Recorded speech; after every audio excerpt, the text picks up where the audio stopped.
ప్రభు నామమున అందరికీ వందనాలు చెల్లిస్తున్నా. దేవుడు మనకిచ్చిన మంచి సమయాన్ని బట్టి మనము దేవునికి కృతజ్ఞత చెల్లించేవారిగా ఉంటాం. ఎందుకంటే మనము దేవునిని ఎప్పుడూ ధ్యానం చేస్తూ ఉంటే, ఈ ధ్యానం ఏంటంట? ఆత్మీయ ఆహారం. దీని పేరు ఏమంటారు? ఆత్మీయ ఆహారం. అన్నం తింటే శరీరం బలపడుద్ది, వాక్యం వింటే ఆత్మ బలపడుద్ది. కనుక మనం ఎన్నోసార్లు ఎన్నో రకరకాలుగా వాక్యం వింటూ ఉన్నాం. అయితే దీనిని మనము వింటము అంటే దానిని వదిలిపెట్టకుండా ధ్యానం చేస్తూ ఉండాలి. అప్పుడు ఆ సారాంశం మనలోనికి ఆత్మ ద్వారా నడిపింపబడుతూ ఉంటాం. ఆత్మ ద్వారాగా నడిపించబడుతూ ఉంటాం. కనుక దేవుని మాటలు మనకి జీవపు మూటలు. దేవుని వాక్యం ఏంటి? మనకి జీవపు మూట. కనుక ఈ జీవాన్ని మనం పొందాలి అంటే దేవుని మాటలు దినదినము మనము ధ్యానం చేస్తూ ఉండాలా. ఒకళ్ళ అనుభవాలను నేర్చుకుంటూ ఒకళ్ళకి ఒకళ్ళము పురుకొల్పుకుంటూ ఉండాలి. అప్పుడు మన జీవితాలలోకి వచ్చే కష్టాలు కానీ, నష్టాలు కానీ, సమస్యలు కానీ, ఎదిరింపులు బెదిరింపులు అనేవి వాటిని తట్టుకోవటానికి మనకి ఆత్మ బలాన్ని ఇస్తూ ఉంటుంది. ఈ ఆత్మ బలాన్ని మనకి దేవుని వాక్యంలో దొరుకుతూ ఉంది. ఆయనలో జీవం ఉండెను, ఆ జీవము మనుషులకు వెలుగై ఉండెను. ఈ మాట ఎందుకు ఇది అక్కడ జ్ఞాపకం చేస్తున్నాడంటే, ఆది యందు యోహాను సువార్తలో మనం ఒక మాట చూసుకుందాం. ఆది యందు వాక్యం ఉండెను, వాక్యము దేవుని యొద్ద ఉండెను, వాక్యమే దేవుడై ఉండెను. ఇంకా ఆయన ఆది యందు దేవుని యొద్ద ఉండెను, సమస్తమును ఆయన మూలముగా కలిగెను, కలిగి ఉన్నదేదియో ఆయన లేకుండా కలగలేదు. ఇంకొంది, ఆయనలో జీవముండెను, ఆ జీవము మనుషులమైన మనకు వెలుగై ఉంది. ఈ వెలుగు మనను ప్రతి వారిని వెలిగించటానికి ఆత్మరూపిగా వచ్చినాడు. మొదటగా దేవుడు, రెండవది యేసుక్రీస్తు, మూడవది ఆత్మ. ఇప్పుడు మనలో సంచరించేది ఏంటి? ఆత్మ. దేవుడు లోకాన్ని సృష్టించినాడు, లోకంలో ప్రజల్ని తయారు చేసినాడు. ఆయన కార్యక్రమాన్ని ముగించుకున్నాడు. తర్వాత యేసు ప్రభువుని మనము పాపము చేయటం ద్వారాగా యేసు ప్రభువుని భూమి మీదకి పంపించాడు. ఆయన కార్యక్రమాన్ని ఆయన ముగించుకొని మన కొరకు ప్రాణం పెట్టి పరలోకానికి వెళ్ళాడు. మూడవదిగా ఆత్మరూపిగా మన మధ్యని ఇప్పుడు నడిపిస్తూ ఉన్నాడు. మంచి ఆత్మీయుడురా, రాళ్ళరా అంటారు చూడండి. ఆ ఆత్మ ఇప్పుడు మన మధ్య నుండి మనల్ని నడిపిస్తూ ఉంది. కనుక ఆత్మను దగ్గర పెట్టుకొని శరీరం బలహీనతల నుండి దాన్ని బయటకు పంపించేసి ఆత్మని మన స్వాధీనంలో ఉంచుకొని మాట్లాడదాం. ఇప్పుడు నేను చెప్పేది వాక్యం కాదు. అంటే శరీరాన్ని బయటకు పంపించేసి ఆత్మను దగ్గర పెట్టుకోవడం అంటే ఏంటి? వచ్చి కూర్చుంటున్నాం ఇక్కడ మనకి, కానీ ఆలోచనలు ఎట్టెట్టో పోతూ ఉంటాయి. ఆలోచనలు ఎట్టెట్టో పోతుంటే ఆత్మ నీకు ఇక్కడ పని చేస్తుందా? చెప్పే మాటలు వినపడతాయా? వినపడవు. ఇంకా కొంతమంది ఉన్నారు, వచ్చి కూకోవడంతోనే కూనే బట్టలు పడుతుంటారు. మరి మీరు పట్టడానికి మా సంఘంలో ఉన్నారు కూనే బట్టలు పడేవాళ్ళు. కూనే బట్టలు పడుతుంటారు. వింటారా? వాళ్ళకి వెలిగెళ్ళద్దా? వాళ్ళు నిద్రపోతూ ఉంటారు, శరీరాన్ని ఉపయోగించుకుంటారు. కానీ శరీరాన్ని పక్కన పెట్టండి, ఆత్మను దగ్గర పెట్టండి, దేవుని మాటలు వినండి. దేవుని వాక్యంలోకి వెళ్దాం. మొదటి పేతురు పత్రిక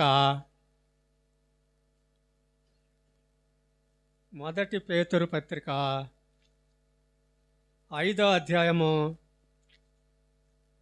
5-6 వచనాలు చదువుకుందాం. సహాయం చేయండి. చిన్నలారా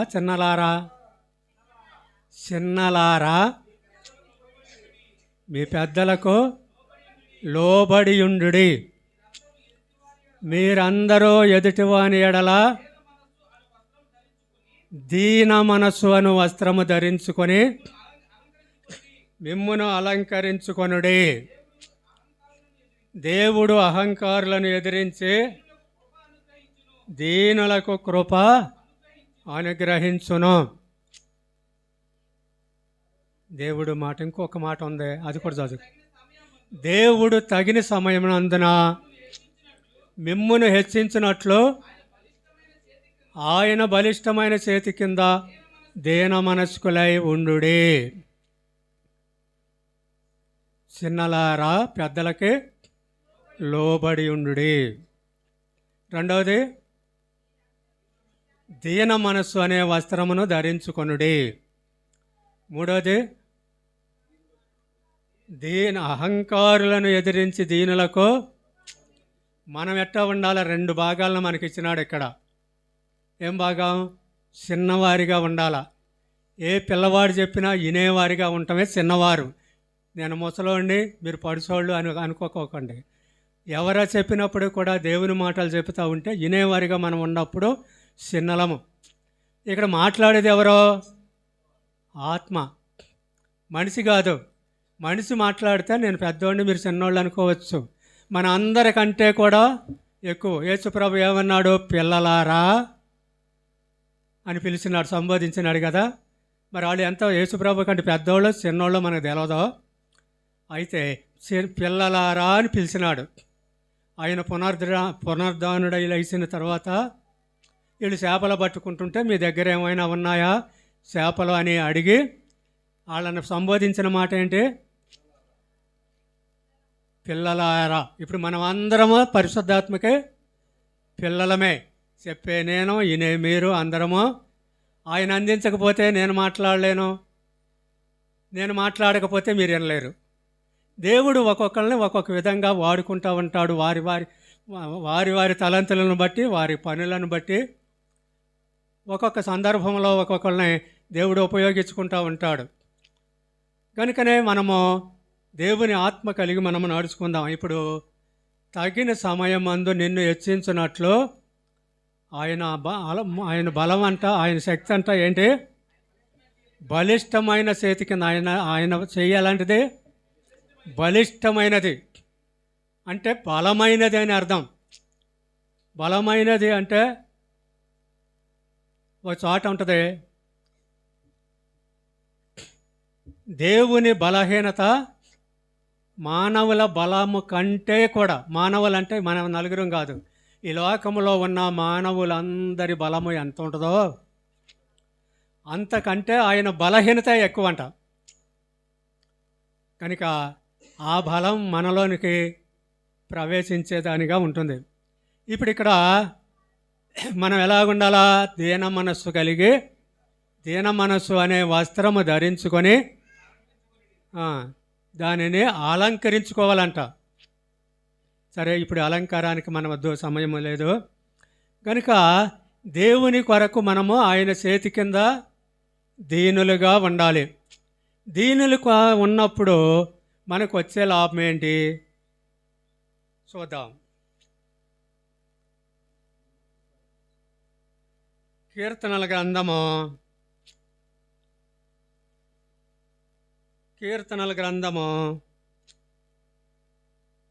37వ అధ్యాయము 9వ వచనం.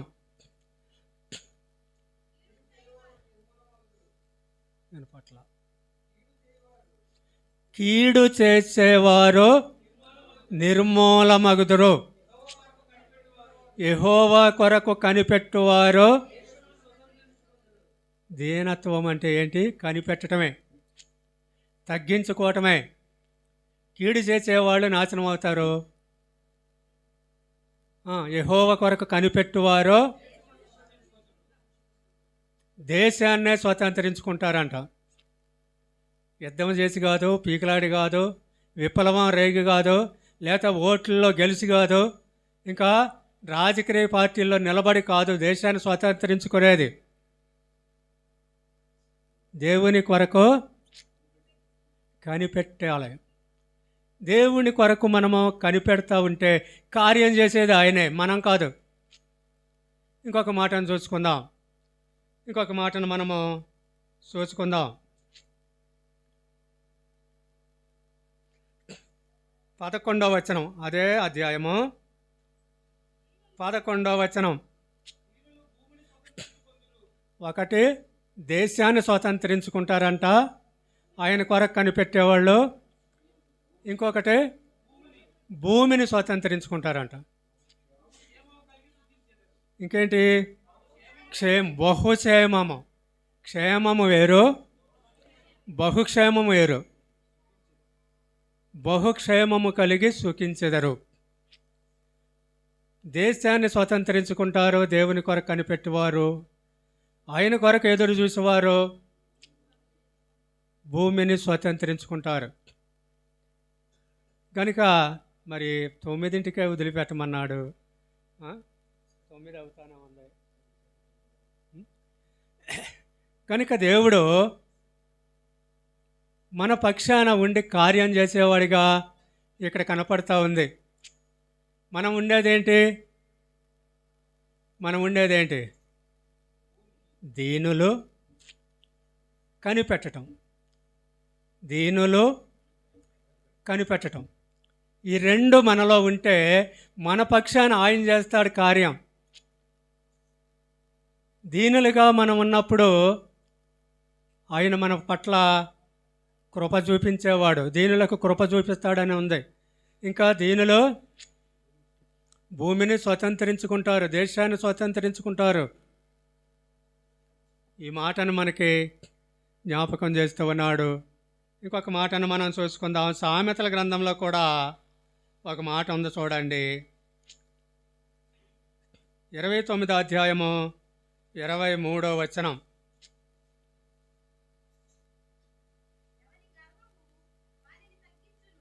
ఎవరి గర్వము వానిని తగ్గించును. ఇంకొకటి మూడోది ఏంటి? ఘనతను ఉంచుతారు.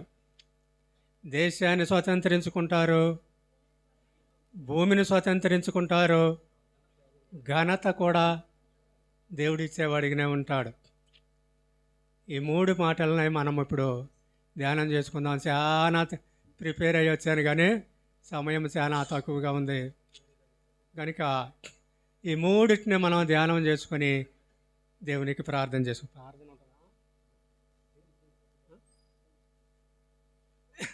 ఈ 3టిని మనం ధ్యానం చేసుకుందాం.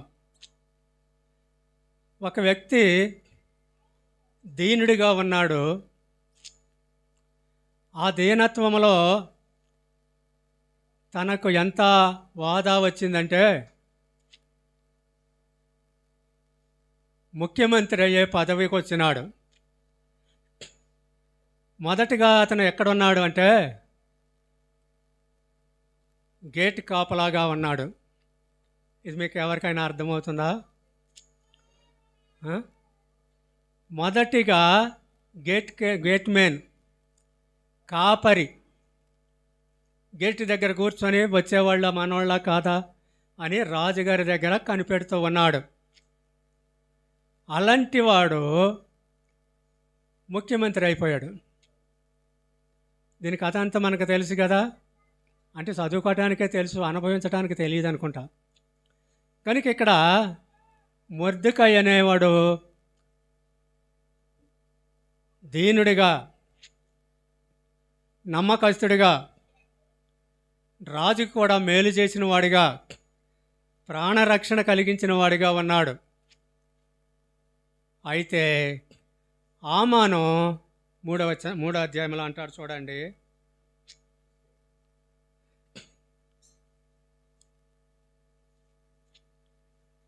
ఆమాను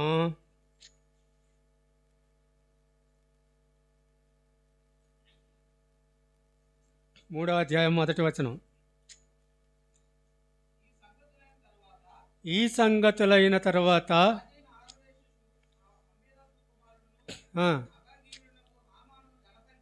ఆమానును గణపరిచి హెచ్చించి ఎవరిని? ఆమాన్ని. ఆమానికి రాజు దగ్గరగా పక్కన కూర్చోబెట్టుకున్నాడు, హెచ్చించినాడు. అయితే అలాంటి జీవితంలో ఉండంగా ఆ రాజుగారి దగ్గర నుంచి వెళ్తా పోతా ఉండంగా అక్కడ ఉండడం వాళ్ళు అందరూ ఏం చేస్తున్నారు? కాపలా వాళ్ళు నమస్కారం పెడుతున్నారు. మరి యూదుడైన మొర్దెకై ఏం చేస్తున్నాడు? నమస్కారం చేయట్లా. నమస్కారం చేయకపోవడం ద్వారాగా మరి పగ తీర్చుకోవాలంటే ఏం చేయాలా? వాడి మీద తిరగబడాలా, వాడిని కొట్టాలా, చంపాలా, ఏదైనా ఉద్యోగం మోపేకాలా, పంపించేయాలి బయటికి. కానీ ఈ ఆమాను ఏం చేసినాడంటే వీళ్ళ గోత్రం ఏంటి, వీళ్ళ కులం ఏంటి, వీళ్ళు ఏ జాతికి చెందిన వాళ్ళు, ఆ జాతిని నిర్మూలన చేయాలని కంకణం కట్టుకున్నాడు, పంతం పట్టినాడు. రాజుగారి దగ్గర అధికారం తీసుకున్నాడు. సరిగ్గా రేపో మాపో ఆ పనులు జరుగుతాయనుకోండి. ఆ తర్వాత రాజుగారికి కలవరం వచ్చింది. ఏదో మరి చెప్పరాని కలవరం వస్తే అప్పుడు ఏం చేసినాడు? రాజ్య చట్టాంగ పుస్తకం ఒకటి ఉంది, ఆ పుస్తకాన్ని తెచ్చి పెట్టి చదివించినాడు. చదివిస్తే మొర్దెకై చేసిన పని ఏంటి అంటే, ఇద్దరు దొంగోళ్ళు గుండాలు రాజుగారిని చంపాలని ప్రయత్నించినారు. రాజుగారిని చంపాలని ప్రయత్నించినప్పుడు ఇది మొర్దెకైకి తెలిసి, మొర్దెకై పినతండ్రి కూతురే కదా, పినతండ్రి కూతురా అన్న కూతురా, ఆమె సనువుగా ఉంటుంది కనుక ఆమె దగ్గరికి వెళ్ళి, అమ్మ ఎట్ట సంగతి, మరి మీ ఆయన్ని రాజుగారిని చంపేస్తాను అంటున్నారు కనుక ఇది ఎంక్వైరీ చేయమనో జాగ్రత్తగా ఉండమని చెప్తే, అది ఎంక్వైరీ తీసినప్పుడు వీళ్ళిద్దరు దొరికినారు. వీళ్ళని తీసుకెళ్ళి ఊరేసినారు. సరే అంతా బాగానే ఉంది, కాలం గడుస్తూ ఉంది, రోజులు గడుస్తూ ఉన్నాయి. కలవరం వచ్చింది. అది ఈ చట్టంలో ఇప్పుడు బయటపడింది. అది జరిగింది ఎప్పుడో, ఇప్పుడు బయటపడి ఇప్పుడు మరి ఆ మొర్దెకై నాకు ఇంత దానం చేసినాడు కదా, మరి అతనికి మనం ఏమైనా బహుమానాలు ఇచ్చినామా, గణపరిచినామా అని అడిగితే ఏం గణపరచలేదండి. అంటే అతన్ని గణపరచాలని ఉద్దేశం కలిగి ఉన్నాడు. ఈలోన మొర్దెకై ఆ గేటు దగ్గరే కూర్చొని ఉన్నాడు. ఆమాను రాజు దగ్గరికి వెళ్ళాడు. రాజు దగ్గరికి వెళ్తే రాజు ఏ ఉద్దేశంతో ఉన్నాడు? ఇప్పుడు మొర్దెకైని గణపరచాలా. మరి ఆ భావం చెప్పి అడిగినట్టుకుంటే ఎట్టుండేదో అది తెలవదో. ఏమని అడిగినాడంటే, రాజు గణపరచను ఉద్దేశించిన వారికి ఏ విధంగా సన్మానించాలా అని అంటే, ఈ ఆమాను అనుకున్నాడు, మరి ఈ సంగతి తెలవదు కదా, అంత క్రితం ఈ వంశాన్ని అంతటిని నాశనం చేయాలా, తర్వాత ఈ మొర్దెకై అన్నవాడిని ఎక్కడ పెట్టాలా, ఉరి తీయాలని వాడి ఇంటి ముంగలే ఉరి తీసుకొని ఉరికొయ్య పెట్టుకొని ఎదురు చూస్తూ ఉన్నాడు. ఈ లోన రాజు పిలిచినాడు. రాజు పిలిచి గణపరచగోరిన వారిని ఏం చేయాలా అని అడిగితే ఏమన్నాడండి? రాజవస్త్రమును ధరించుకొని, రాజు కిరీటం పెట్టుకొని, రాజుగారు ఎక్కే గుర్రం మీద ఊరేగించి, రాజుగారు సన్మానించగలిగిన వాళ్ళు ఈ విధంగా ఘనత పొందుతారు అని సాటింపేసుకుంటూ తిరగాల దేశమంతా, గ్రామమంతా అన్నాడు. సరే, నీవు చెప్పింది బాగానే ఉంది, కానీ ఇది అక్కడ గేటు దగ్గర ఉన్న మొద్దుకాయకి నీవే స్వయాన చేయించమన్నాడు. ఎట్టుంటుందండి? శత్రువుని సన్మానించాలంటే ఎట్టుంటుంది? తలక ముసుకేసుకొని ఎట్టో సన్మానించినాడు. కార్యక్రమం అయిపోయింది. అయిపోయిన తర్వాత రాజుగారు ఈ ఈ ఫలాని వాళ్ళని నిర్మూలన చేయాలన్న సంగతే రాజుగారికి తెలదు. మనకి వ్యతిరేకంగా ఉన్నవాళ్ళు ఉన్నారు ఒక గ్రూపు, ఆ గ్రూపుని చంపుతానంటే ఒప్పుకున్నాడు. తర్వాత ఇక్కడ ఆ రాజుని, ఆమానుని, అదే రాజుగారి దగ్గరికి, ఎస్తేరు రాజుగారి దగ్గరికి వెళ్ళి మీరు ఎందుకు రావాలా అని పిలిచింది.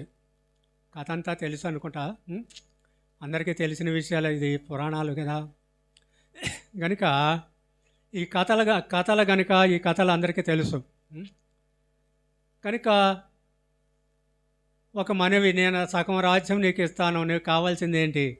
రాజుగారు మెచ్చుకొని అది మెప్పిస్తే, రాజుగారిని మెప్పిస్తే అంత ఘనతలు ఉంటాయి అన్నమాట. ఏంటి నీకు కావాల్సింది అని అంటే ఏమంటాడు?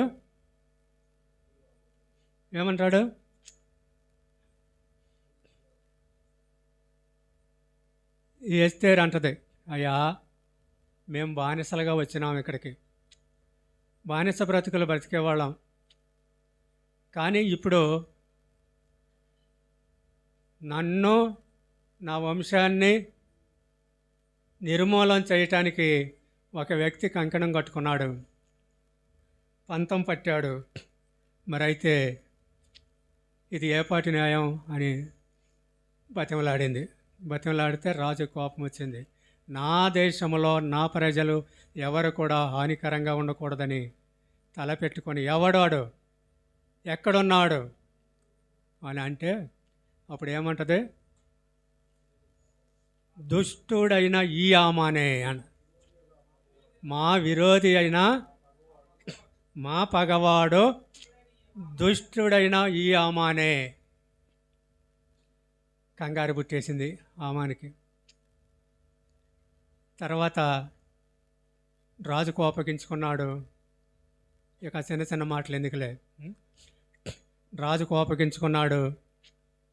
తీసుకెళ్ళి ఎవరికి తీసిన ఉరికొయ్య? అది మొర్దుకయ్యకి తీసిన ఉరికొయ్య మీద ఆమాన్ను ఉరి తీసినారు. ఎవడు తీసుకున్న గోతిలో దుష్టుడు పైన మనం చదువుకున్న భాగాలలో ఉంది. ఎవడు నశించిపోతాడంట? ఎవడు నశిస్తాడో, ఎవడు రాజ్యాన్ని స్వతంత్రించుకుంటాడు? ఆ మాటను మనకి అక్కడ జ్ఞాపకం చేస్తూ ఉంది. కనుక ఇప్పుడు ఇదంతా తెలుసుకున్న తర్వాత 10వ అధ్యాయము 3వ వచనములో ఈ యూదుడు ఎక్కడ ఉన్నాడు చూడండి. యూదుడైన మొర్దెకై ప్రధానమంత్రిగా, అహష్వేరోషునకు ప్రధానమంత్రిగా ఉండి సమాధానముగా మాట్లాడుచో,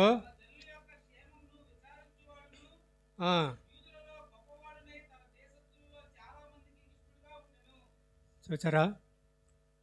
ఇది ఎవరి బలం, ఎవరి అనుగ్రహం? దేవునిది. కనుక అహంకారులను ఎదిరించే, ఇప్పుడు మనం చదువుకున్న వాక్యం మూలపాఠం ఏంటి? అహంకారులను ఎదిరించే దీనులకు కృప అనుగ్రహించును. నీవు నేను దీనుడిగా ఉంటే పని జరిగించేది ఎవరని చెప్పా? దేవుడే. మన బలం ఎందుకు పనికిరాదు. ఇంకొకళ్ళు ఉన్నారు, చూద్దాం. దానియేలు గ్రంథము 6వ అధ్యాయము. వాక్యం ఒకవేళ మీకు తెలవకపోతే తర్వాత చదువుకోండి దీన్ని చెప్పిన మాటలను బట్టి. 6వ అధ్యాయము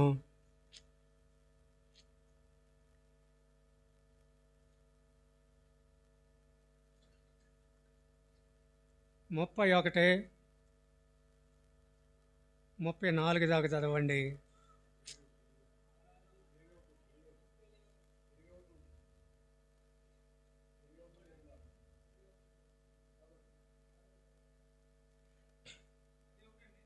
ఆ, 21, 24 దాకా. అందుకు దానియేలు, రాజు చిరకాలము జీవించునుగాక, నేను నా దేవుని దృష్టికి నిర్దోషినిగా కనబడుదును గనుక ఆయన దూతను పంపించి సింహములు ఏ హాని చేయకుండా వాటి నోళ్లను మూయించెను. రాజా, నీ దృష్టికి నేను దుష్టుడని కాదు కదా, నేరం చేసిన వాడిని కాదు కదా.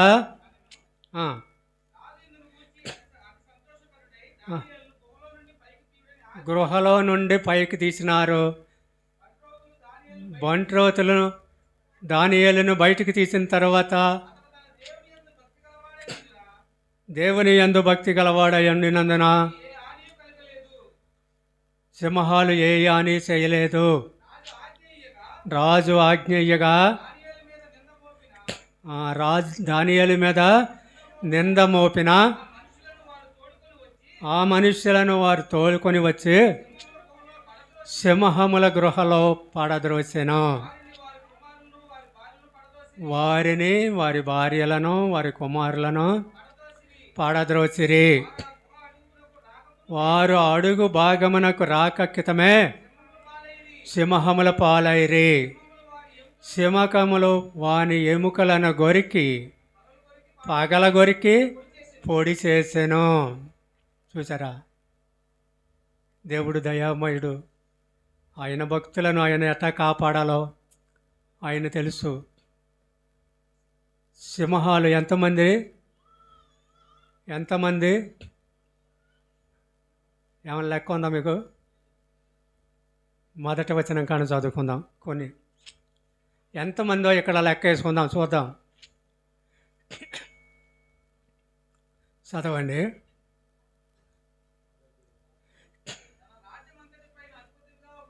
తన రాజ్యమంతటి పైన అధిపతినిగా ఉండుటకై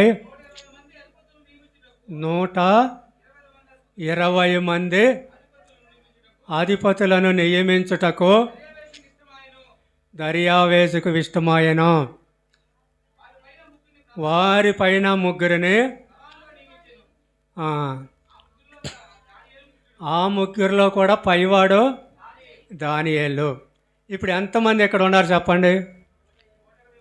120 మందిని మరి వాళ్ళు ముఖ్యమంత్రులు, ప్రధానమంత్రులు, లేకపోతే ప్రెసిడెంట్లు, ఇక్కడ అధికారులు. ఈ దర్యావేషు రాజ్యం కూడా ఎన్ని దేశాలు? 120, 127 సంస్థానాలు. సంస్థానాలు అంటే జిల్లా, రాష్ట్రమా? నాకు తెలవదు. నేను వీటి గొడవల్లో నాకు ఎప్పుడేదో ఆలోచన లేదు. సరే, ఏదైతే ఒక 127 సంస్థానాలకు, సంస్థానికి ఇప్పుడు చంద్రబాబు ఒక సంస్థానికి నాయకుడు కదా. ఆ విధంగానే ఈ చంద్రబాబు లాంటి వాళ్ళు ఎంతమంది? 127 చంద్రబాబులు అన్నమాట. అంత సంస్థానానికి అంతమందిని తయారు చేసి, అంతమందికి అధికారం ఇచ్చి, వాళ్ళపైన ఒక ముగ్గురిని తయారు చేసి, ఆ ముగ్గురి పైన ఒకడిని తయారు చేసినాడు రాజుగారు. ఆ విధంగా ఉన్నప్పుడు చేయవలసిన పని ఏంటిది? అందరూ కూడా ఎందుకు వీళ్ళని నియమించారు? ఇంకా కొద్ది కింద చదవండి.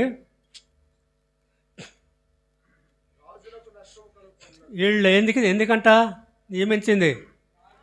తిని తందనాలాడి లంచాలు పుచ్చుకొని కొట్లాడుకొని పీకలాడుకొని దేశాన్ని పాడు చేయమని కాదు. దేనికి నియమించాడు? రాజునకు నష్టం కాకుండా ఉండటానికి వీళ్ళని తయారు చేసినాడు, ఏర్పాటు చేసినాడు. కానీ వీళ్ళు ఏం చేస్తున్నారు? కిందకు వద్దాం. వీళ్ళు చేసిన పని ఏంటిది? ఎప్పుడు దానియేలు పై అధికారి అవుతున్నాడో ఈ దేశానికి అంతటికి, ప్రపంచానికి అంతటికి అని వాళ్ళ చెవిని పడిందో అప్పుడు ఇళ్లల్లోకి ఏమైంది? అసూయ పెరిగిపోయింది. దానియేలు ఇంకొక కింద భాగంలో ఇంకొక ఏమంటాడంటే శ్రేష్టమైన బుద్ధి గలవాడు అని ఉంది. అతి శ్రేష్టమైన బుద్ధి గల, శ్రేష్టమైనది వేరు, దానికంటే డబలో అతి శ్రేష్టము. అతి శ్రేష్టమైన బుద్ధి గలవాడు అని బైబిల్ రాసి పెట్టుంది. ఈడు బుద్ధిని కనిపెట్టి ఈడు ఏమనుకుంటున్నారు వీళ్ళంతా? ఈడు తినడో ఇతరులని తిననియ్యడు. ఇది రాజ్యాలలో ఉండే రాజకీయం. మరి మనలో ఉండేదేంటి? అట్టే పోతాను కానీ మమ్మల్ని చూడట్లేదు అనుకుంటున్నారేమో. మనలో ఉన్నదేంటి? ఎవరైనా సంఘ పెద్దగా నిలబెడితే వాళ్ళు సేవకుడి మీద ఏం చేస్తారు? అందరూ కలుసుకొని మనం ఏం చేయాలంట? మరి ఇప్పుడు వాళ్ళు రాజులు కాబట్టి రాజు. ఇప్పుడు మీకు రాజు ఎవరో? మీకు రాజు అధికారి. ఇప్పుడు అహర్వేరోసు రాజు, ఇతను దానియేలు అధిపతి. ఇప్పుడు మీకు అధిపతి ఎవరు చెప్పండి? నాకు నేనే తప్పు చెప్పా. మీకు రాజు ఎవరంటే రాజు దేవుడు అన్నారు, కరెక్టే. ఇప్పుడు అధిపతి ఎవరో? ఆ రాజుగారు ఇక్కడ ఎవరిని నిలబెట్టాడు?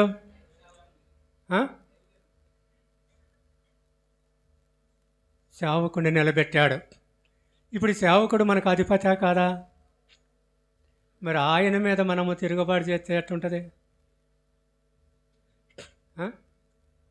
తిరుగుబాటు చేసామనుకోండి, నేను పెద్దనే, లేకపోతే నేను విశ్వాసిని, నేను ఎన్నో సంవత్సరాలు మట్టి వస్తున్నా, నా మాట వింటో లేదు, నా మాటకి లోబట్టలేదు.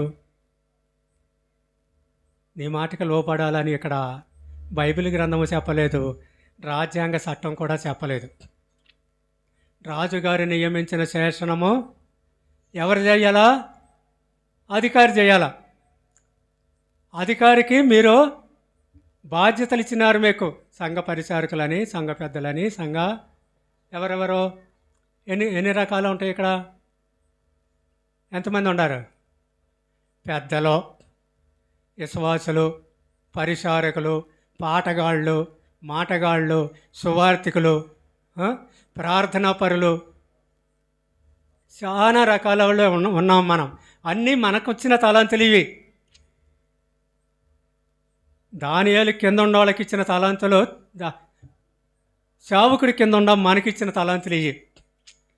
ఈ తలాంతులను మనం ఉపయోగించి అందరూ వృద్ధి చేసి సంఘాన్ని దేవుని కొరకు సిద్ధపరిచేవారిగా, పరలోకానికి పంపించేవారిగా ఉండాలా.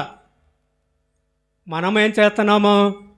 నాకు కలిసిన పాటలు వచ్చనుకోండి, నాకంటే గొప్ప నువ్వు, నాకు 2 మాటలు వచ్చనుకోండి, నేను ఏరే సంఘం పెడతా,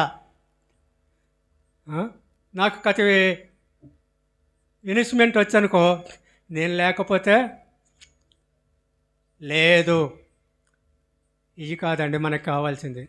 అలాంటి వాళ్ళు ఏం చేస్తారంట? పై అధికారిని ఏం చేస్తారు? ఇప్పుడు దానియేలుని ఏం చేసినారు?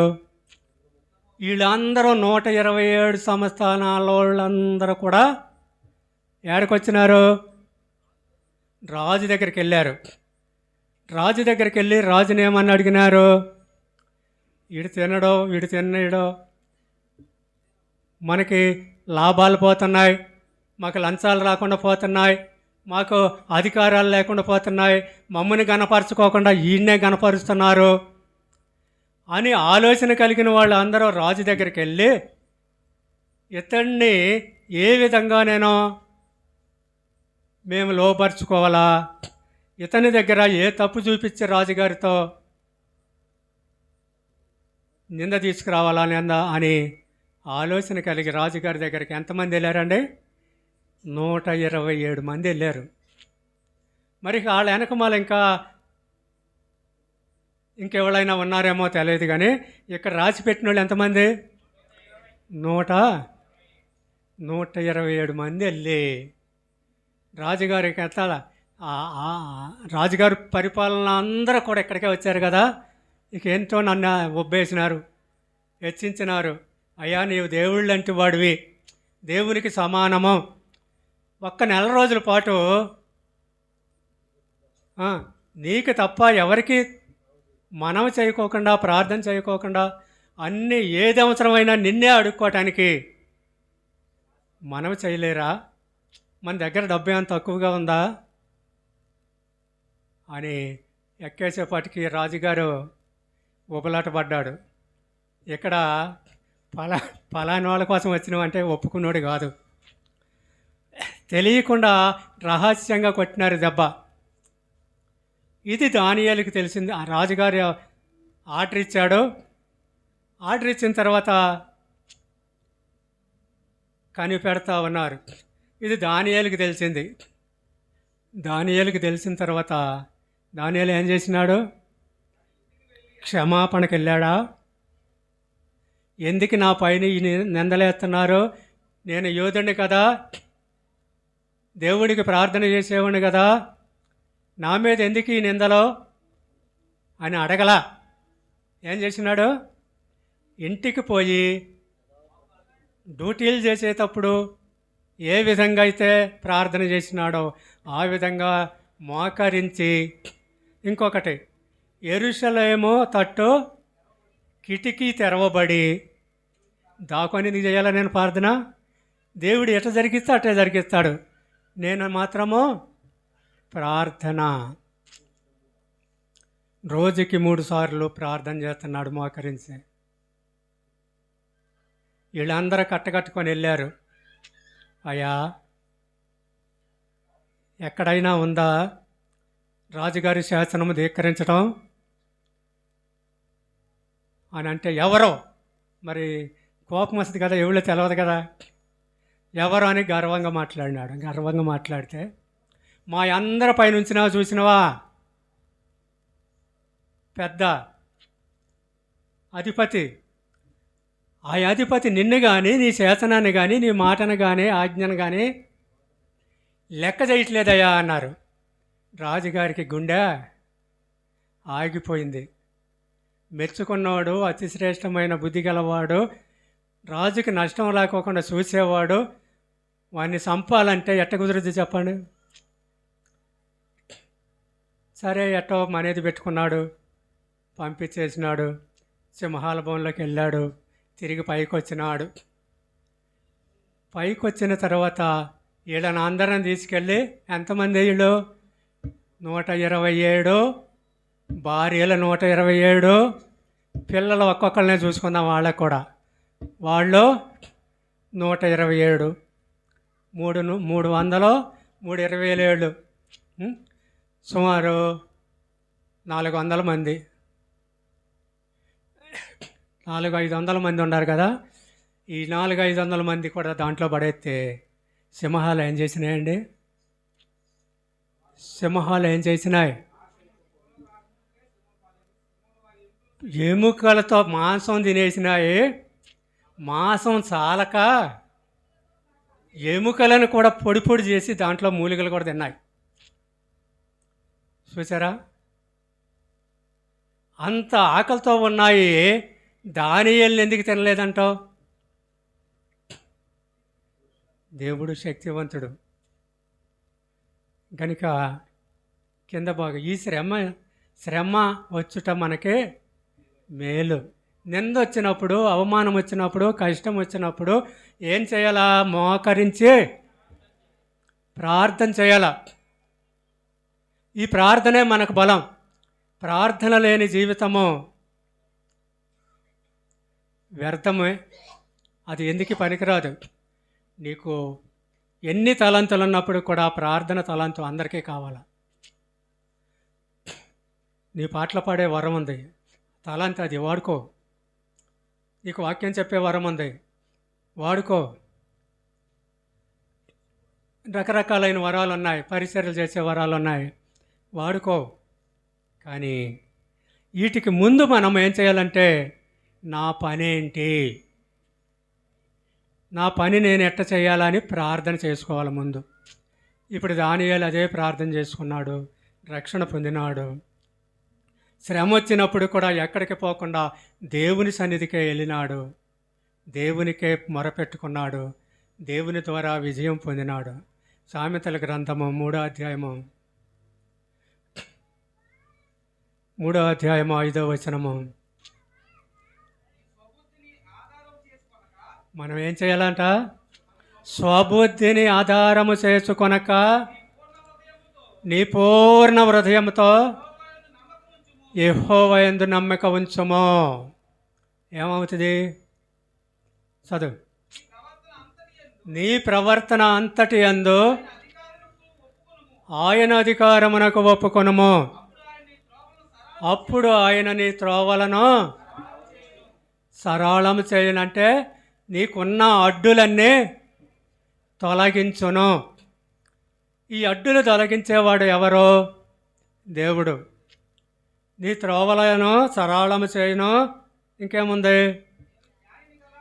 నేను జ్ఞానిని కదా అని నీవు అనుకొనవద్దు. యెహోవా యందు భయభక్తులు కలిగి చెడుతనమును విడిచిపెట్టుము, అప్పుడు నీ దేహమునకు ఆరోగ్యమును ఎముకలకు సత్తువ కలుగును. నీ రాబడి అంతటి యందు నీ ఆస్తిలో భాగమేమో. అప్పుడు నీ కొట్లల్లో ధాన్యము సమృద్ధిగా ఉండును. ఈ మాటలు నూనె ద్రాక్షారసం ఎట్టబడుతుందంట, పొంగి పొరులుతూ ఉంటుందంట. అందుకని దావీదు అన్నాడు ఒక మాట 23వ కీర్తనలో ఆఖరి భాగం, నా గిన్నె నిండి పొర్లుసున్నది. చాలా, నా గిన్నె నిండి పొర్లుచున్నది అంటాడు. దేవుని వాక్యం మనం హృదయంలో ఉంటే హృదయం ఏం చేస్తుంది?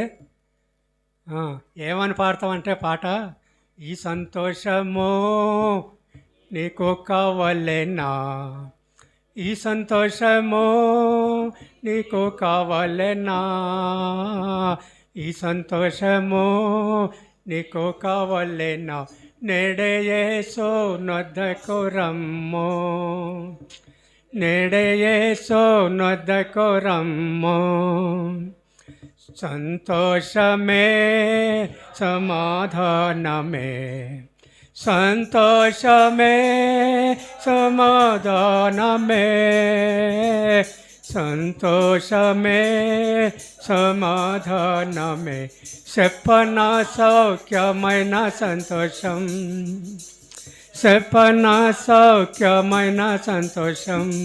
భక్సింగ్ గారు ఈ పుస్తకం రాశాడు కదా, చెప్పన సఖ్యము మహిమాయుక్తమైన సంతోషం, చెప్పన సఖ్యమైన ఈ సంతోషం నీకు వస్తుంది. నీవు ఈ యొక్క 5వ వచనం కాను చదువుకుంటే 10 సార్లు చదవండి. నా అధికారం ఏమైనా ఉందా, నా స్వబుద్ధి ఏదైనా ఉందా, వాటిని తీసేసుకోండి. నీకు కావాల్సింది ఏ బుద్ధి కావాలా? దేవుని అధికారానికి ఒప్పుకోవాలా. ఇప్పుడు నేను చెప్పిన వాళ్ళు ఇద్దరు ఎవరి అధికారానికి ఒప్పుకున్నారు? అక్కడ పని వాళ్ళు కూడా చాటి ఇదేంటి ఈటలు పట్టుకొని నుంచున్న వాళ్ళు కూడా, ఏంటి నువ్వు రాజుగారు ఆర్డర్ పొందినారు కదా, ఆ ఆమానికి నువ్వెందుకు తల వంచట్లేదు అంటే అది మా పని కాదు.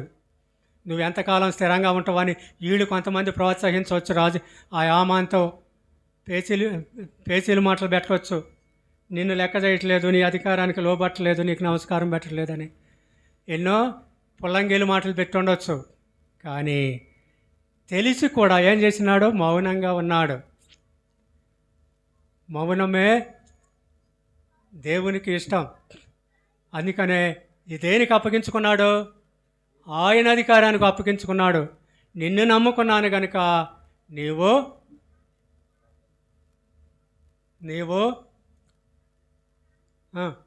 ఏమన్నా చెయ్యి. ఇది మనలో ఉండాలి. దీనత్వం కలిగిన దీనులకు కృప పొందాలి అంటే నువ్వేమన్నా చెయ్యి, నీ చేతిలో ఉన్నా నేను. నీట ముంచినా పాల ముంచినా నువ్వే అన్నట్టుగా మనం ఉన్నప్పుడు దేవుడే కార్యం చేస్తాడు. ఆ దేవుడికి మనం ఎప్పుడు అప్పగించుకుంటామో మన అధికారులకు మనం లోబడి ఉంటాం. ఇక్కడ ఏమన్నారు? చిన్నలరారా ఏమన్నాడు? చిన్నలారా మీరు పెద్దలకు లోబడి ఉండుడి. మనము చిన్నవారిమే. పెద్దల అనుభవం కలిగిన వాళ్ళు, ఆత్మ కలిగిన వాళ్ళు, దేవుని పరిచారకులు, మీ కొరకు విజ్ఞాపన చేసేవాళ్ళు, వారి కొరకు ఏం చేయాలా? లోబడి ఉండుడి. కానీ ఇక్కడ దానియేలు, మొర్దెకై దేవునికే లోబడి ఉన్నారు. దేవుడే వాళ్ళల్లో కార్యం చేశారు.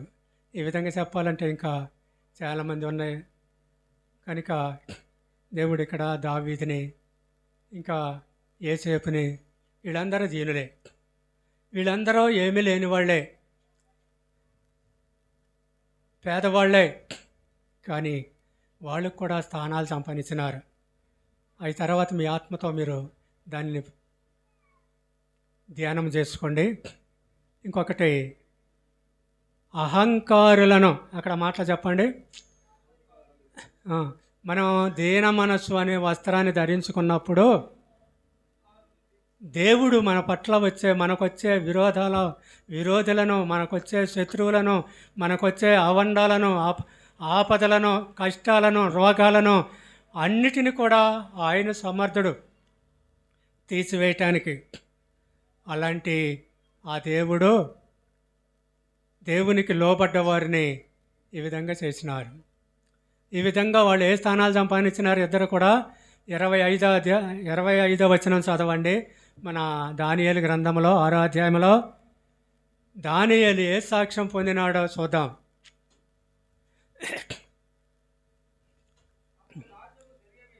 దర్యావేసు లోకమంతటా నివసించు సకల జనులకు, రాష్ట్రములకును, ఆయా భాషలు మాట్లాడు వారికి ఉత్తరాలు రాసినాడంట. మీకు క్షేమాభివృద్ధి కలిగినట్లు నా సముఖమున నియమించినది ఏమనగా,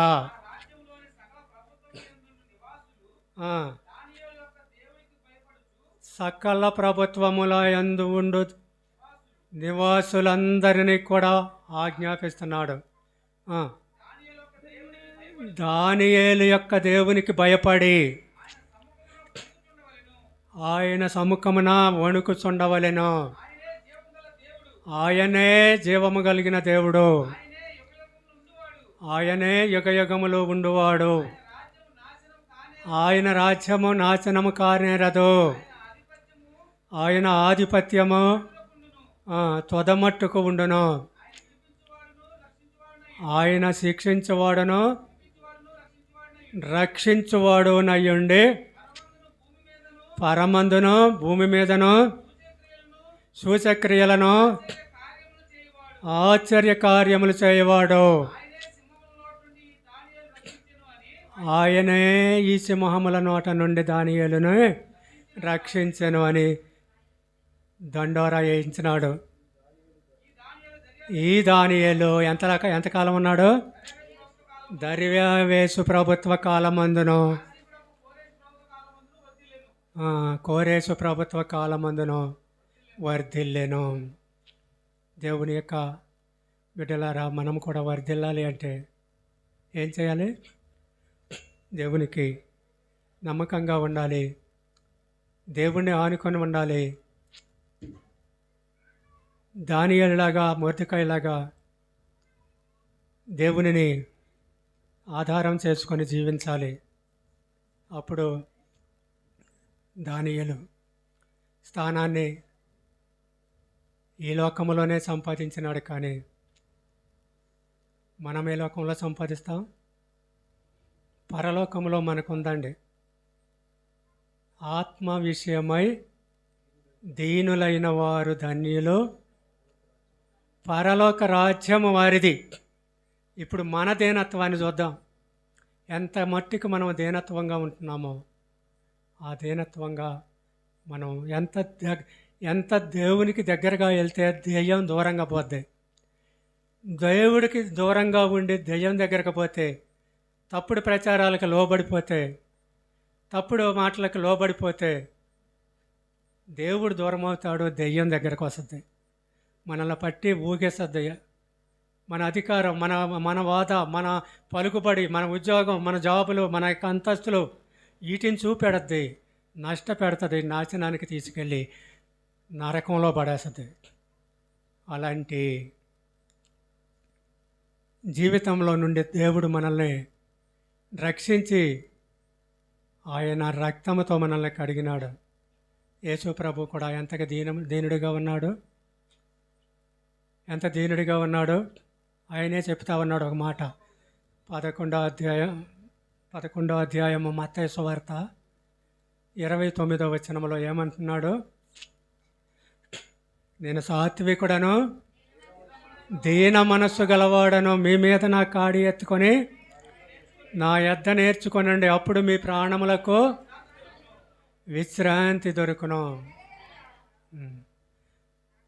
మన విశ్రాంతి కొరకై చూద్దాం. ఎలా అనగా, నా కాడి సులువుగానో నా భారము తేలికగానో ఉన్నది. ఆయన దగ్గరికి వెళ్ళి కూర్చోవటము, ఆయన మాటలు వినటం, వాటిని ధ్యానం చేసుకోవటం. ప్రభువా, నీవే ఉన్నావు నాకు, నీకంటే ఎవరు నాకు ఈ లోకంలో లేరు అని నీవు దేవుని పైన ఆధారపడి ఉన్నట్లయితే, వీళ్ళిద్దరికి ఎవరైనా ఉన్నారా? ఎవ్వరు లేరు. మనకి కూడా ఎవరున్నారు? మన బంధువులు, చుట్టాలు, స్నేహితులు ఉంటారు. కానీ వాళ్ళను లక్ష్య పెట్టక దేవుని సంఘంలో నీవే నాకు కావాలి అని మనం అన్నప్పుడు దేవుడే మనల్ని కాపాడేవాడిగా ఉంటాడు. రక్షింపనేరక ఉండినట్లు ఆయన హస్తము కొరస కాలేదు, విననేరక ఉండినట్లు ఆయన చెవులు మందము కాలేదు. ఆయన మనల్ని రక్షించటానికి, ఆయన మన మొర ఆలకించటానికి ఆయన శక్తివంతుడు. ఆయన రక్తము కారినంతగా, శిలువ మరణము పొందినంతగా తగ్గించుకున్నాడు. తగ్గించుకునేట ద్వారాగా ఆయన ఏ స్థానంలోకి వచ్చినాడో, అన్ని నామముల కంటే పై నామము కలిగిన వాడిగా ఉన్నాడు. ఆయనతో పాటు మనము కూడా ఉండాలి అని దేవుడు కోరుతున్నాడు. ఈ జయ జీవితాన్ని ఎక్కడ మనం సంపాదిస్తామంటే, శరీరాన్ని చంపేసుకొని ఆత్మను బలపరుచుకున్నప్పుడు జయ జీవితం ఉంటుంది.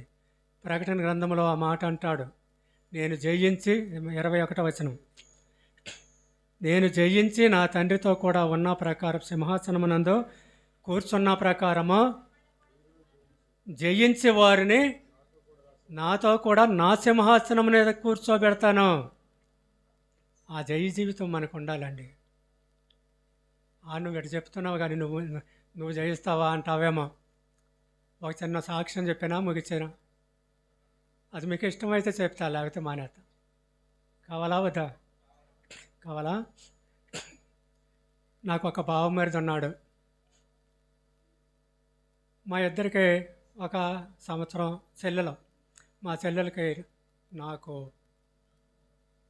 ఒక 2 సంవత్సరాల తేడాలో వివాహాలు అయినాయి. ఇద్దరికి పిల్లలు కలిగినారు, పెద్దవాళ్ళు అయ్యారు. పెద్దవాళ్ళు అయిన తర్వాత నాకు ఒక కూతురు, 2 కొడుకులు. నేను అన్నాను, పెళ్ళిటికి వచ్చింది పాప. నేను అన్నాను, ఆ సంబంధానికి వచ్చినప్పుడు ఆ సంబంధం కొరకు వచ్చిన వాళ్ళతో నేను ఒకే మాట అన్నా, నా దగ్గర మాత్రం డబ్బులు లేవు. నాకు ఏదైతే ఉందో అది ముగ్గురికి ఏబు పంచిపెట్టినాడు కదా, 7 కొడుకులకి 3 కూతుళ్ళకి ఏబు ఆస్తి ఎట్ట పంచిపెట్టినాడో నేను కూడా అట్టనే పంచి పెడతాను అన్నా. సరే, వాళ్ళు ఇష్టపడ్డారు, పెళ్లి చేసుకున్నారు. కొంతకాలం అయిపోయింది.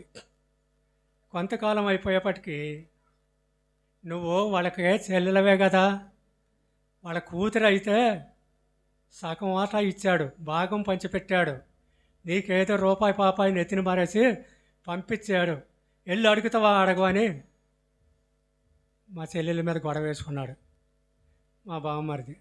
నాకు ఇప్పటికి 20 సంవత్సరాలు పైన అవుతుంది, పెళ్ళయ్యి 30 సంవత్సరాలు దగ్గర దగ్గర అవుతుంది. ఇప్పుడు నేను వెళ్తే వాళ్ళు ఏమంటారు, నేను వెళ్ళను, నా మనసు ఒప్పుకోవట్లేదని అందట. సరే, ఏదో ఒక హేతువు చూసుకొని బాగా తాగొచ్చి వాడిని బయటికి రమ్మను, ఈ రోజున వాడో నేనో ఉండాలా అని ముల్లిగర్ర, మనకి మాకు వ్యవసాయానికి కర్రలు ఉంటాయి కదా, ముల్లిగర్రలు తెలుసా? నాగళ్ళ దున్నే వాళ్ళకి కర్రలు ఎంత బారడం ఉంటాయి, మీకు వ్యవసాయం లేదనుకుంటలేదు. ఆ కర్ర తీసుకొచ్చి మా ఇంటికి ఎదురుగా ఇంకో అవతాల ఇంటి దగ్గర అక్కడ రమ్మను వాడిని అంటే మా మరియం వెళ్ళి, ఏంటనయ్య ఈ రాత్రిపూట గొడవ, ఇవాళ అయింది, ఇంకా పొద్దుపోయి ఉంటుంది, 10-11 అవుద్ది, ఏంటనయ్య ఈ గొడవ, తెల్లారి మాట్లాడుకుందాం ఉండు, జనం అంతా వింటున్నారు, వాళ్ళు నిద్రపోకుండా నువ్వు లేపుతున్నావు అని బతిమలాడుతూ ఉంది. కుదరదు, ఆడు ఇవాళ ఆడు ఇంకొకటి ఏమన్నాడు తెలుసా, ఆడిని రేపు పొద్దున్న నేను భూస్థాపన చేయాలా, ఆడిని చంపాలా. ఏంటి దీంట్లో కారణం ఏంటి? ఏదైనా ఉందా? ఉరికొచ్చిరాడు. ఆ పక్కన తాటాకిళ్ళు ఉంటే వాటిని పట్టుకు పోతున్నాడు అర్ధరాత్రి కాడ. అప్పుడు నాకేం చేయాలా, బయటికి వెళ్తే తాగుమోతుని కొట్టడం పెద్ద లెక్క కాదు, ఆ నెడబెడి దోతే కింద పడతాడు. అప్పుడు ఏమంటారు జనం, బావమరిదిని కొట్టారంటారు. సరే, వాడే నన్ను కొట్టిండు అనుకోండి, ఏమంటారు, అరే ఎందుకు బావమరిది చేత అన్నులు తినమంటారు.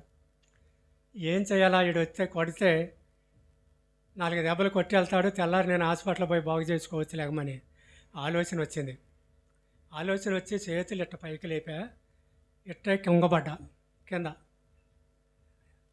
మోకాళ్ళ మీదకి వచ్చేసా. మోకాళ్ళ మీదకి వస్తే ఇంటి పక్కన వాళ్ళు మా చిన్నాయనలు అవుతారు, వాళ్ళు వచ్చారు.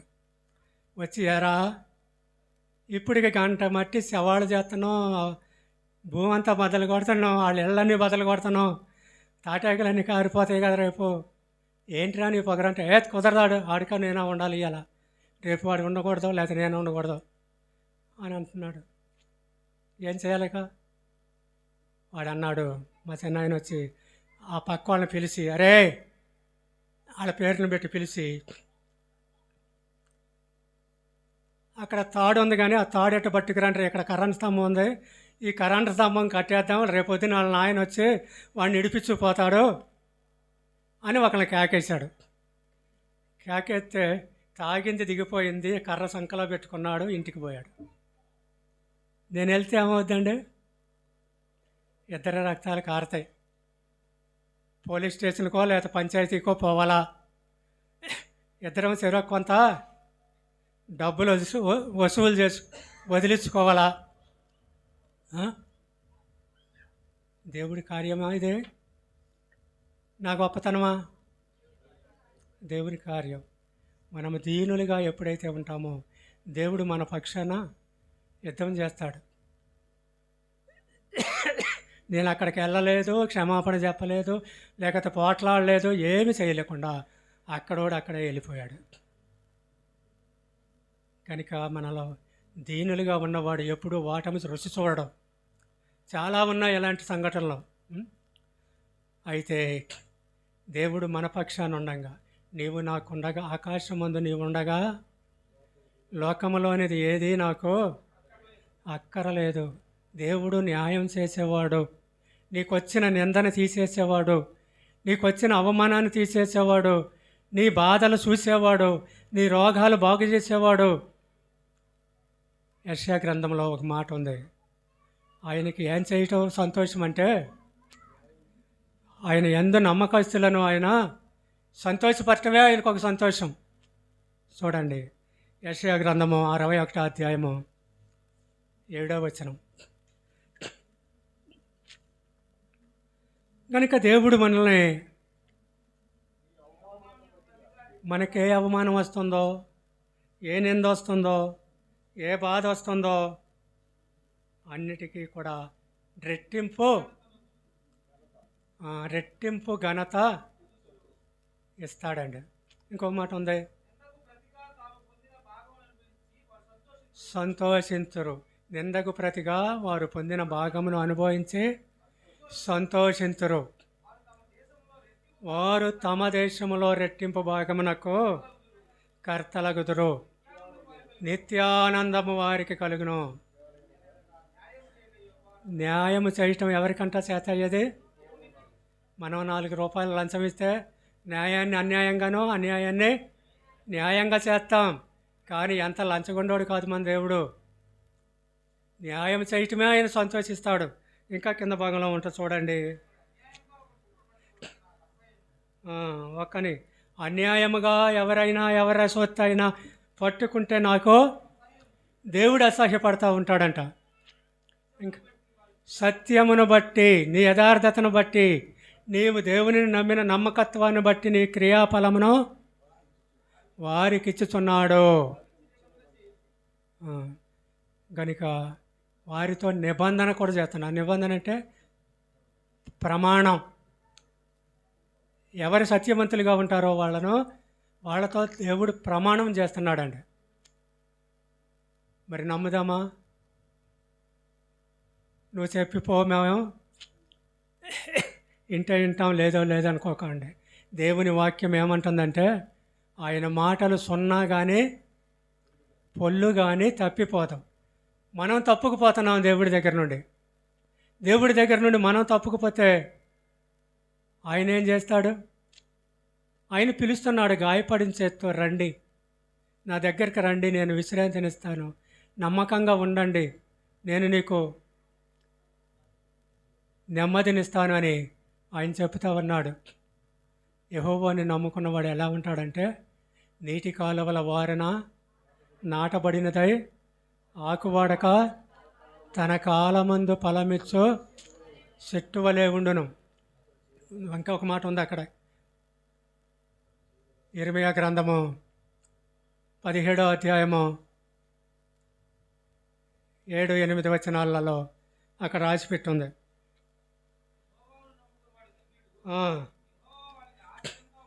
ఆశ్రయముగా ఉంటాడు.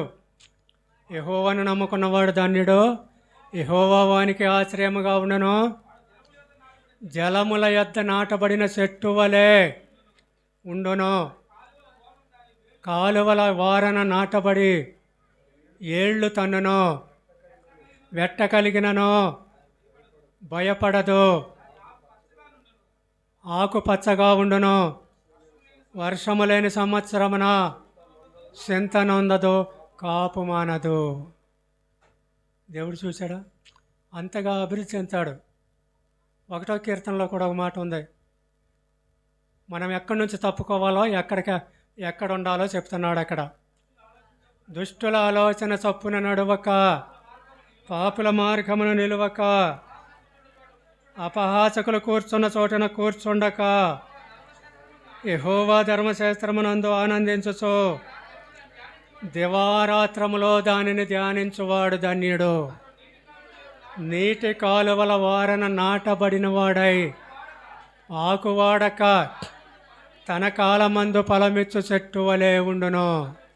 అతడు ఏ పని తల పెట్టుకున్నప్పటికీ సఫలమగును. కనుక దేవుడు మన పట్ల కార్యాలు చేస్తాడండి. నమ్ముటి నీ వలన అయితే నమ్మువానికి సమస్తము సాధ్యమే. ఆయన ఎక్కడున్నాడు? ఆకాశంలో ఉన్నాడు. మనం కింద ఉన్నాం. మనకు కనపడుతున్నాడా? మనకు చూస్తున్నాడా అని మనం అనుకుంటాం. ఎక్కడున్నాడో చెప్తాను, వింటారా? చూద్దాం.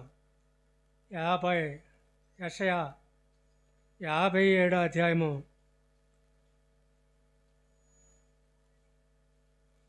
2వ వచనం, 56వ వచనం, 66, క్షమించండి, 66వ అధ్యాయము 2వ వచనం. అవన్నీయో నా హస్తకృత్యములో, అవి నా వలన కలిగినవి ప్రభు సెలవిస్తున్నాడు. ఎవడు దీనుడై నలిగిన హృదయము గలవాడై నా మాట విని వణుకుచుండునో వానినే నేను దృష్టి ఉంచుతున్నాను. ఎవరండి?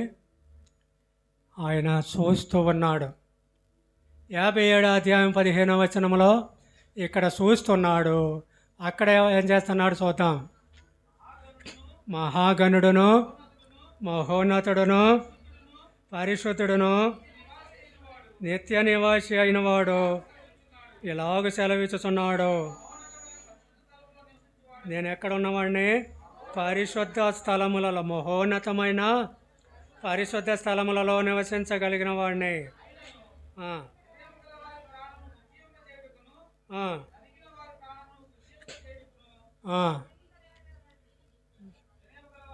వినయము గలవారి యొద్దను, ఎక్కడ ఉంటాడు చెప్పండి? వినయము గలవారి యొద్ద, దీన మనసు గలవారి యొద్ద. మొర్దెకాయి దగ్గర, దానియేలు దగ్గర. మరి మన దగ్గర ఉంటాడా ఉండడా? ఉంటానన్నాడా లేదా చెప్పు? సరే, కనుక మన దగ్గర ఉంటాడు, మనల్ని చూస్తాడు. చూస్తానన్నాడు కదా 66వ అధ్యాయంలో. వానినే నేను దృష్టి ఉంచుతున్నాను అన్నాడు. ఇక్కడేమన్నాడు? నివసిస్తున్నానన్నాడు.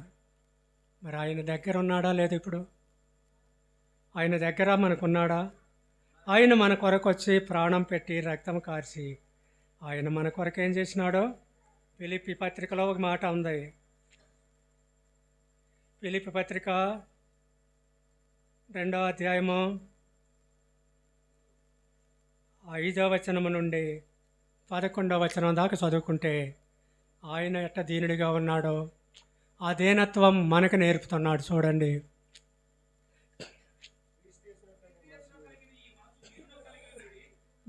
క్రీస్తు యేసునకు కలిగిన ఈ మనస్సు మీరును కలిగి ఉండుడి.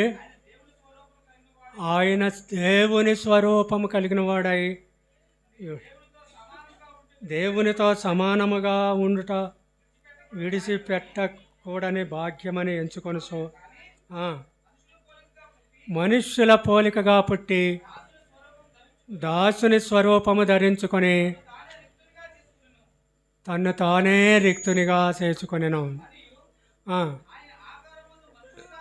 ఆయన ఆకారమందు మనుషునిగా కనపడి శిలువ మరణము పొందినంతగా, అనగా శిలువ మరణం పొందినంతగా విధేయత చూపిన వాడై తన్ను తాను తగ్గించుకొనెను. అందుచేతను పరలోకమందున్న వారిలో కానీ, భూమి మీద ఉన్నవారిలో కానీ, భూమి క్రింద ఉన్నవారిలో కానీ ప్రతి వాని మోకాలను యేసునామమున వంగునట్లు ప్రతి వాని నాలుకయో తండ్రి నామమున యేసుక్రీస్తు ప్రభువు అని ఒప్పుకొనున్నట్లు దేవుడు ఆయనను అధికంగా హెచ్చించెను. మరి పైనామము ఆయనకు అనుగ్రహించెను. ఆ నామమును పొందిన మనము దేవుని బిడ్డలుగా, దేవుని యందు యథార్థవంతులుగా, దేవునికి ఇష్టలుగా, దేవుని ప్రేమను పొందిన వారిగా మనము దేవునిని ఒప్పుకునేవారిగా ఉందాం. ఒక మాట చూసుకొని ముగించుకుందాం. కీర్తనల గ్రంథము ఆయన ఎవరిని చూస్తున్నాడో, ఎవరిని ఆయన చేర్చుకుంటాడో చూసుకొని ప్రార్థన చేసుకుందాం. 101 అధ్యాయము 6వ వచనం. నా యొద్ద నివసించున్నట్లు దేశములో నమ్మకస్తులైన వారిని కనిపెడుతున్నాను. నిర్దోష మార్గమునందు నడుచువారు నాకు పరిచారకులవుదురు. ఇప్పుడు ఎన్ని పరిచారాలు చెప్పాను నేను? ఎన్ని పరిచారాలు చెప్పాను? నిర్దోష మార్గాన్ని నడిచేవారే దేవుని పరిచారకులుగా ఉంటారు. లేకపోతే బయటికి పంపించేస్తాడు. కింద భాగంలోనే ఉంది చూడండి ఆ మాట. మోసము చేసేవాడు నా ఇంట్లో ఉండటానికి వీల్లేదు. అబద్ధములాడేవాడు నా దగ్గర నిలువడు. పంపిస్తున్నాడంట పాపము చేయుటకై, నిర్మూలన చేయుటకై ప్రతి ఉదయమున సంహరించేదను. దేవుడిలో మనము ఆయన కనిపెడుతున్నాడు. నిర్దోష మార్గాన నిలిచి ఉన్నవారు ఆయనకు పరిచర్యకి పిలుస్తున్నాడు. పరిచర్య అనేది సేవ చేయటం ఒకటే కాదు. ఏం చేయాలి? పాటలు పాడాలి, వాద్యాలు వాయించాలి, ప్రార్థనలు చేయాలి, పరిచర్యలు చేయాలి, ఆరాధన చేయాలి. వీళ్ళందరూ పరిచారకులే. ఆయన ఇంట్లో నిలబడేవాళ్ళు వీళ్ళంతా.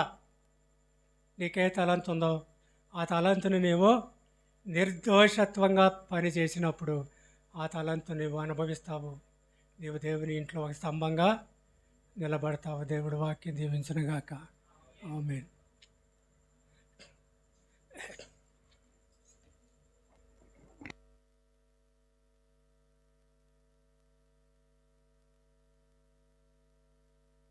దయచేసి అందరూ కూడా కళ్ళు మూసుకోండి. మోకరించగల ప్రతి ఒక్కరు కూడా